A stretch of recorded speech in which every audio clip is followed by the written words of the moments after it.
Oi, gente, nós vamos falar hoje sobre o Terra Sonâmbula do Mia Couto. Como eu já falei para vocês, Mia Couto é um escritor moçambicano e ele é um dos grandes nomes da literatura contemporânea, não só em Moçambique, como da literatura universal. Vocês sabem, né, que ele é um dos meus escritores contemporâneos preferidos, é alguém cuja obra eu já li quase inteira, alguém de quem eu gosto muito, então falar sobre o Mia Couto é sempre muito prazeroso e eu espero que vocês tenham gostado da leitura. Muitas vezes as pessoas acham que o Mia Couto é uma mulher por causa do nome, né? Mas na verdade o nome dele é Emiliano e o Mia aí é porque ele gostava de gatos, tá? Quando se fala que é um escritor moçambicano, também as pessoas tendem a imaginar que seja um autor negro, mas ele era filho de portugueses e ele foi uma pessoa que teve um papel muito ativo, tanto na questão da guerra, da construção da literatura, quanto na participação durante as ações aí do movimento da Guerra Civil em Moçambique. Então, um autor que tem uma atuação política muito importante e é um autor que tem um papel dentro da literatura moçambicana, da literatura africana em língua portuguesa muito importante. Eu já disse isso para vocês na nossa aula sobre literatura africana, que é a literatura, a constituição da literatura nos países africanos que falam português, ela foi bem mais tardia que no Brasil, e os escritores brasileiros, especialmente os escritores da segunda fase do modernismo, da segunda e terceira fase do modernismo, foram extremamente importantes para a constituição dessa literatura. Eles liam Jorge Amado, eles liam João Guimarães Rosa, eles liam Carlos Drummond de Andrade, eles liam Graciliano Ramos, e a partir da leitura desses autores, eles perceberam que aquela língua que era vista como uma língua do inimigo, a língua do colonizador, ela também era a língua deles, a língua de quem a usa. E a partir do momento em que eles tiveram essa noção e passaram a incorporar essa língua portuguesa, né, enxergar essa língua portuguesa como uma língua deles, uma língua através da qual eles pudessem construir uma identidade, a gente teve a constituição dessa literatura africana e ela foi alcançando o seu espaço no mundo. O Terra Sonâmbula, que é o livro sobre o qual nós vamos falar hoje, ele foi publicado em 1992. É o primeiro romance do Mia Couto. Antes disso, ele tinha publicado alguns livros de poemas, mas Terra Sonâmbula abre aí a produção de romances dele. Foi um livro muito premiado, ele ganhou inclusive o prêmio Camões por causa desse livro. A partir do Terra Sonâmbula, ele conseguiu se tornar um escritor bastante conhecido, não só na literatura africana, né, mas no mundo, e abriu portas, inclusive, para que outros escritores passassem a ser conhecidos. Então, Terra Sonâmbula é um livro que, dentro da literatura africana, da literatura moçambicana e da literatura do próprio Mia Couto, tem um papel fundamental. Quando a gente abre o livro, ele tem 3 epígrafes, e essas epígrafes, elas são muito importantes para a compreensão do que se fala no livro, tá? A primeira delas é essa aqui. Se dizia daquela terra que era sonâmbula, porque enquanto os homens dormiam, a terra se movia espaços e tempos afora. Quando despertavam, os habitantes olhavam o novo rosto da paisagem e sabiam que naquela noite eles tinham sido visitados pela fantasia do sonho. Essa é uma crença dos habitantes de Mate-Mate, que é uma região de Moçambique. Então aqui a gente tem uma explicação para o título do livro, qual que é a ideia dessa terra sonâmbula, né? Essa terra que se movimenta durante a noite, essa ideia da pessoa sonâmbula, né, que se movimenta enquanto dorme, e que visita as pessoas em sonho, tá? A questão do sonho vai ser determinante para a compreensão desse livro. A segunda citação é uma das minhas citações preferidas do Mia Couto, eu gosto demais desse trecho desse livro, é a fala do Tuahir, que é um dos personagens do livro. Ele diz o seguinte: o que faz andar a estrada? É o sonho. Enquanto a gente sonhar, a estrada permanecerá viva. É para isso que servem os caminhos, para nos fazerem parentes do futuro. Então, essa ideia de que o que move os nossos caminhos é o sonho. E lendo o livro, a gente percebe que os personagens estão todos embarcando numa viagem, e é uma viagem que tem como roteiro esse sonho, essa ideia de construir um Moçambique novo, de construir uma vida melhor, de reconstruir esse país tão sofrido e tão abalado pela guerra.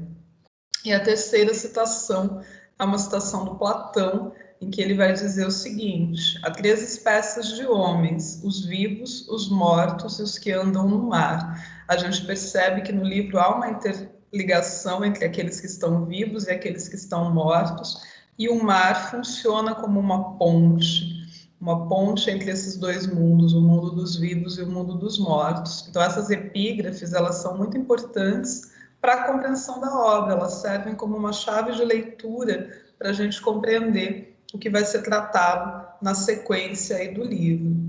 A história se divide em 11 capítulos e cada capítulo se divide em duas partes. Então, vocês têm sempre, quando a gente abre lá o livro, o primeiro capítulo chama Estrada Morta, e a gente tem dentro desse capítulo uma segunda parte que se chama Primeiro Caderno de Kim Jong-il, o tempo em que o mundo tinha a nossa idade, e assim sucessivamente. Então, no livro todo, ele está organizado em 11 capítulos, e esses capítulos se dividem em duas partes. Uma parte em que nós temos um narrador em terceira pessoa, que conta a história do Tuahir e do Muindinga, que são os protagonistas dessa parte, e a gente tem uma segunda parte em que nós temos um narrador em primeira pessoa, que é o Kim Jong-il, que relata a sua história através de cadernos que vão ser encontrados pelo Muindinga. Então, o livro começa com o Muindinga e o Tuahir andando por uma terra devastada, uma terra em guerra, na qual eles só encontram destruição e morte. E eles encontram um ônibus abandonado. Ele fala, né? Ele começa o livro dizendo: naquele lugar a guerra tinha morto a estrada. Pelos caminhos só as hienas se arrastavam, focinhando entre cinzas e poeiras. A paisagem se mestiçara de tristezas nunca vistas, em cores que se pegavam à boca. Eram cores sujas, tão sujas que tinham perdido toda a leveza, esquecidas da ousadia de levantar asas pelo azul. Aqui, o céu se tornara impossível, e os viventes se acostumaram ao chão, em resignada aprendizagem da morte. Então, eles andam por uma terra devastada, marcada pela morte, e eles avistam um ônibus que eles chamam de machimbombo.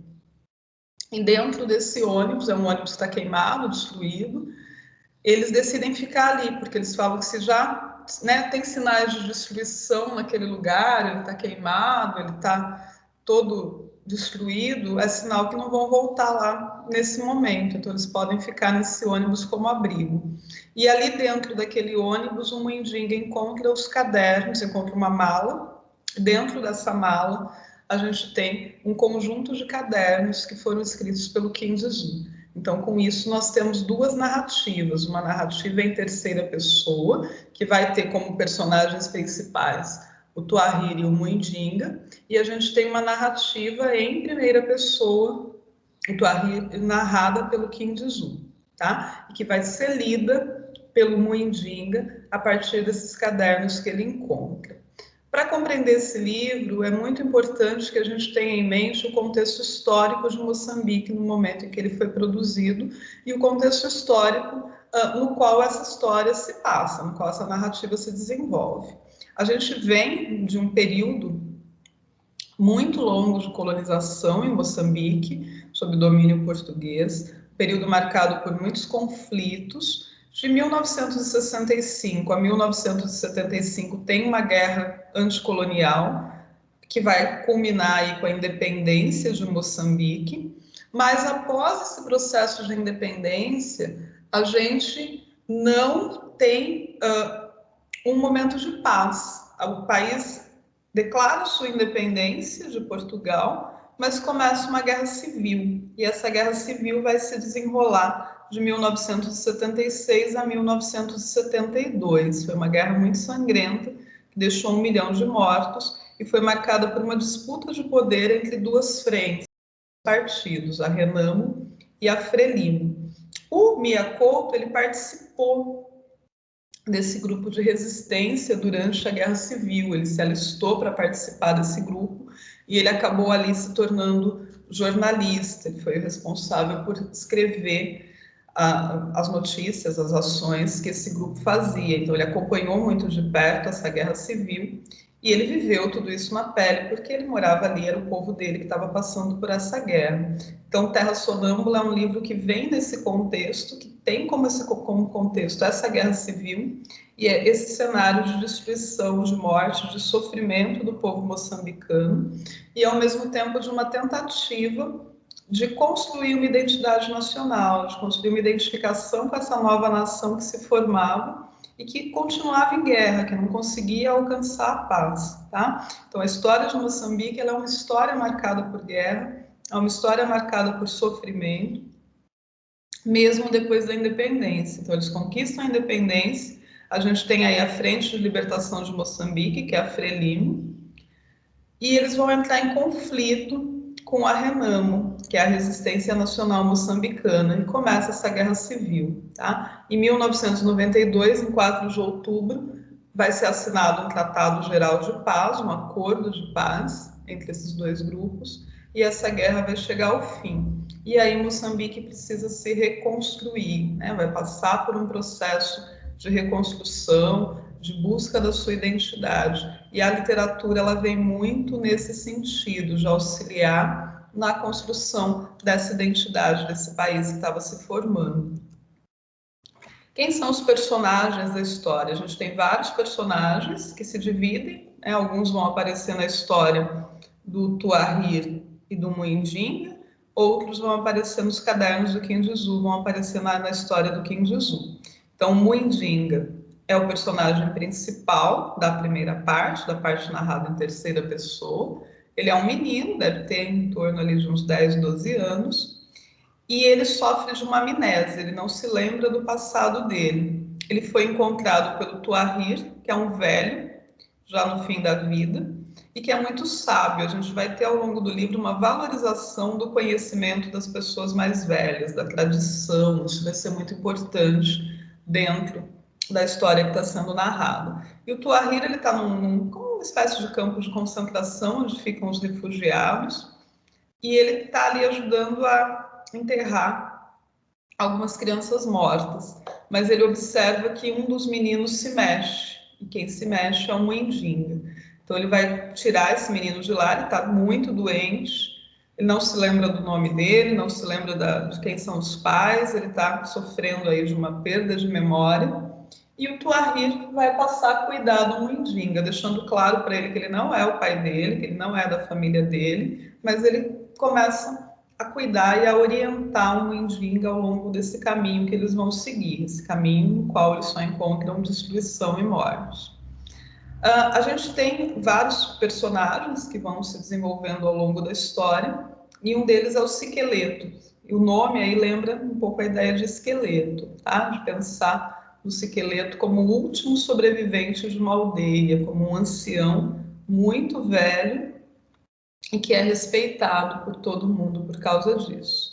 O Kindizu é um rapaz, ele morava numa aldeia, e um dia ele decide que ele vai abandonar aquela aldeia, vai deixar a família dele para trás, porque ele quer se tornar um guerreiro Naparama. Os guerreiros Naparamas eram guerreiros que lutavam ajudando a população mais pobre.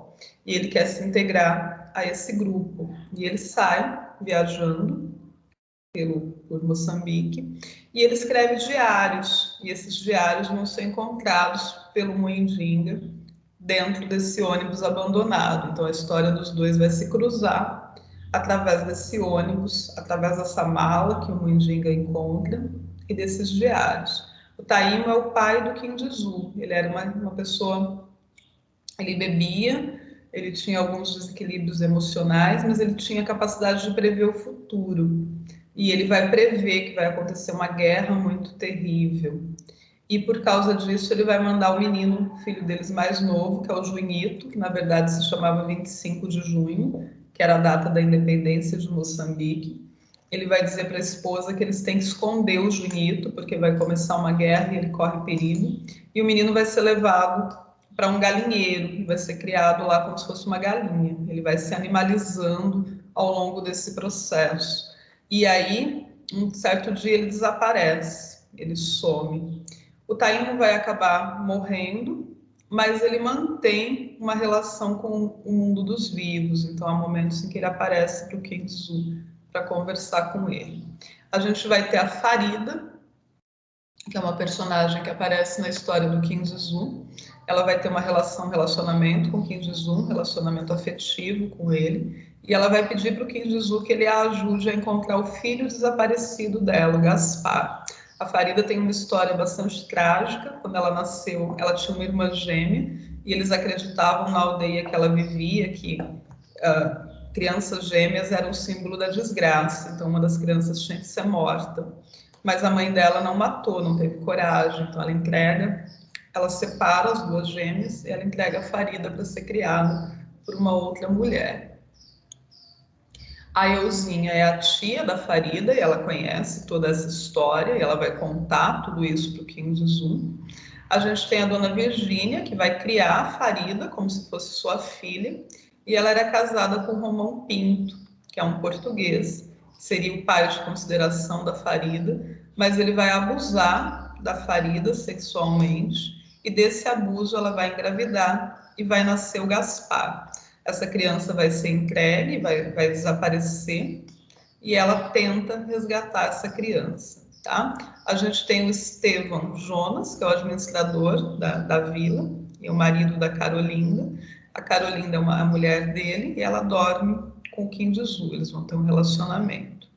A gente tem o Assani, que é um antigo secretário, administrador da região de matemática, onde vivia o Kinzu, e a gente tem o Quintino, que orienta o Kinzu. Além disso, a gente tem um comerciante indiano, o Kinzu frequenta, que é o Sarendra.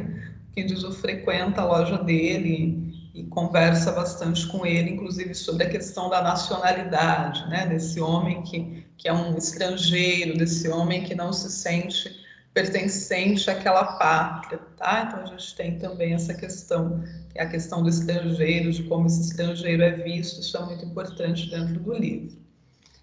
E a gente vai ter então essas duas histórias. Nós temos o Tuahir junto com o Indinga dentro desse ônibus, eles encontram essa mala, eles encontram uma pessoa morta, que eles não conseguem identificar o rosto, não conseguem saber quem é, e eles começam a ler os cadernos do Kinzu. Então, a partir da leitura dos cadernos do Kinzu, eles descobrem quem é ele, eles vão descobrir a história do Taímo, ele vai falar sobre a mãe dele, ele vai falar sobre o que aconteceu com o irmão deles, que é o Junito, e ele vai falar sobre a decisão dele de abandonar a aldeia onde ele vivia para se tornar um guerreiro na Parama.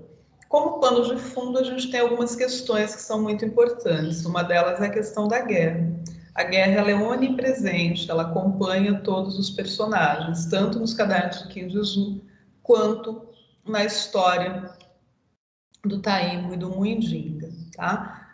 Junto com a guerra, a gente tem o sonho permeia todo o livro, essa terra sonâmbula, essa terra que não dorme, que se movimenta, né, durante a noite, ela também é uma terra marcada por sonho, cada um deles tem um sonho. O Tuahir vai cuidar do Muindinga e o Muindinga sonha em reencontrar a sua família.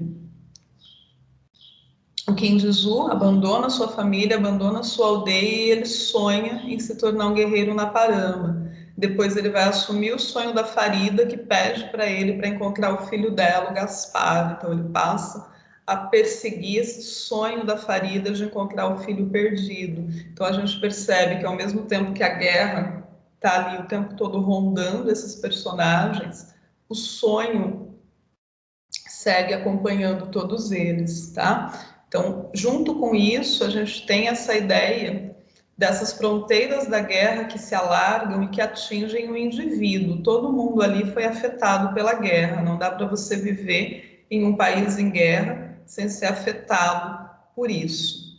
Então, junto com isso, a gente tem uma herança terrível da guerra, que é o medo. O medo do desconhecido, o medo do que vai vir no futuro, o medo de pensar no que vai acontecer depois. E eles vão dizer no livro que existem duas maneiras de fugir da guerra. Uma é ir embora, que é o que o Kim Desu faz, por exemplo, abandonando a sua aldeia para tentar se tornar um guerreiro na Parama, e outra é enlouquecer. O pai do Kim Desu, Taimo, ele vai passar por esses dois processos. Ele vai embora e ele vai enlouquecer, vai morrer e vai ficar ali nesse meio de caminho entre o mundo dos vivos e o mundo dos mortos. A gente tem uma outra questão importante no livro, que é essa ideia do sonambulismo, dessa ideia dessa suspensão da realidade, da racionalidade, da inconsciência das próprias ações. Então, todos esses personagens têm momentos em que eles ultrapassam esse mundo racional e eles vão acessar um mundo espiritual, eles vão ver espíritos, eles vão ter comportamentos que são comportamentos que vão além do que acontece no mundo real. A gente tem essa ideia, então, dessas pessoas que caminham sem rumo. O Kim Desu busca o Gaspar sem saber onde encontrá-lo, sem saber como é que ele é. O Taimo já fica nesse portal entre o mundo dos vivos e o mundo dos mortos. E o Mundinga e o Tuahir estão andando nesse mundo destruído, nesse mundo em guerra, sem saber exatamente para onde eles vão.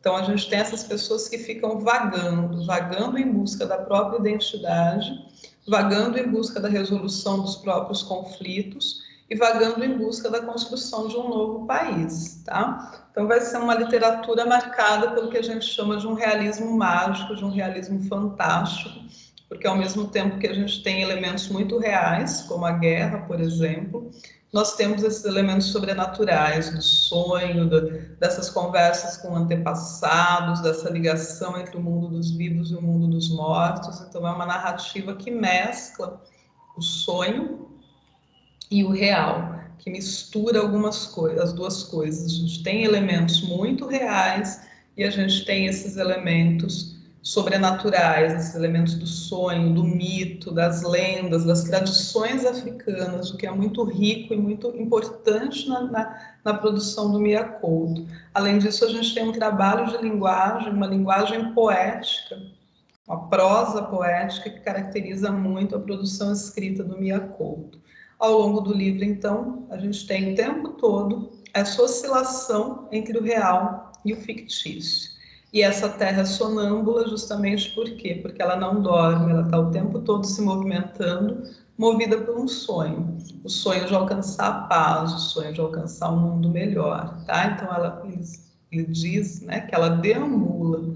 O que é esse deambula? Essa ideia de que ela anda sem rumo. A Terra anda sem rumo, os personagens andam sem rumo, mas todos eles têm o que faz andar a estrada deles, que é o sonho, tá? Então, essa esperança de mudança, de transformação, né, através do sonho, ela é fundamental.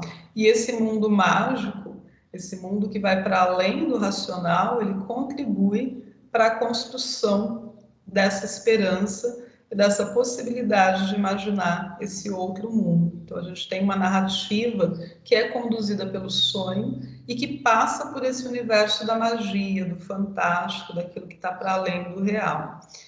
Então, eu tenho esse mundo de fora, que é um mundo em guerra, um mundo completamente destruído, mas eu tenho esse mundo de dentro, que esses personagens buscam a própria identidade, buscam se constituir. E essa mescla das duas narrativas, da narrativa em terceira e em primeira pessoa, ela vai fazendo justamente isso, ela vai trabalhando com esses dois mundos, esse mundo de fora, esse mundo que é lido pelo Mundinga a partir dos cadernos do Kim Desu, e ao mesmo tempo esse mundo do Kim Desu que conta a história que ele viveu, e essas duas histórias vão se entrelaçando, tá?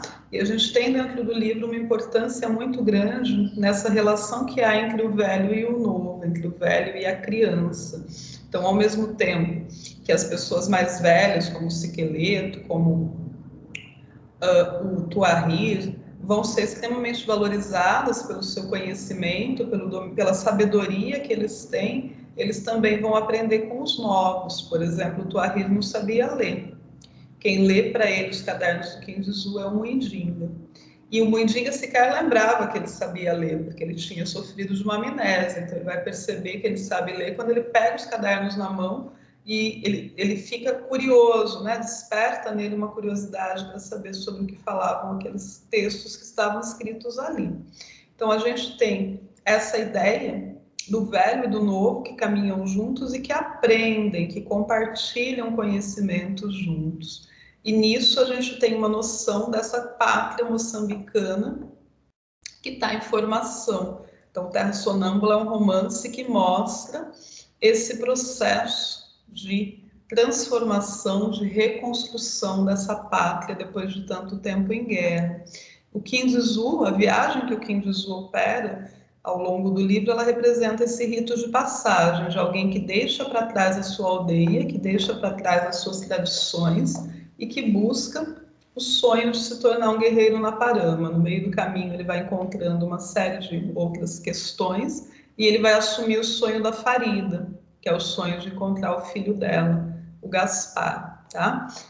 E através da leitura dos cadernos, né, o Mundinga vai lendo esses cadernos do Kindizu, ele vai tendo acesso a essa história e ele vai também reconstruindo a própria história, porque ele tinha perdido a memória. Então, lendo os cadernos do Kindizu, ele vai tendo contato com esse outro mundo, que era um mundo que ele não conhecia.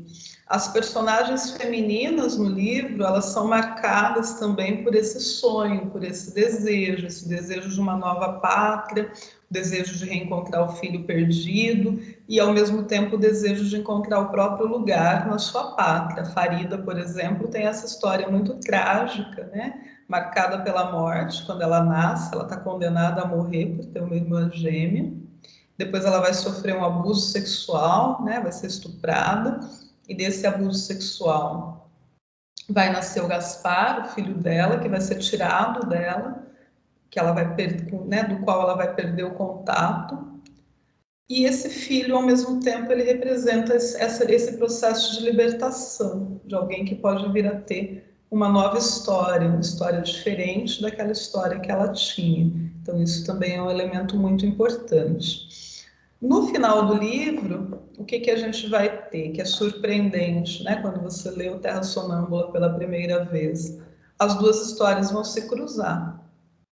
Então, no final do livro, a gente tem esses dois tempos, que é o tempo do Kindizu e o tempo do Mundinga, que se encontram para dar espaço para um futuro que vai vir, para dar essa ideia de um recomeço. Então, o que a gente descobre no final do livro?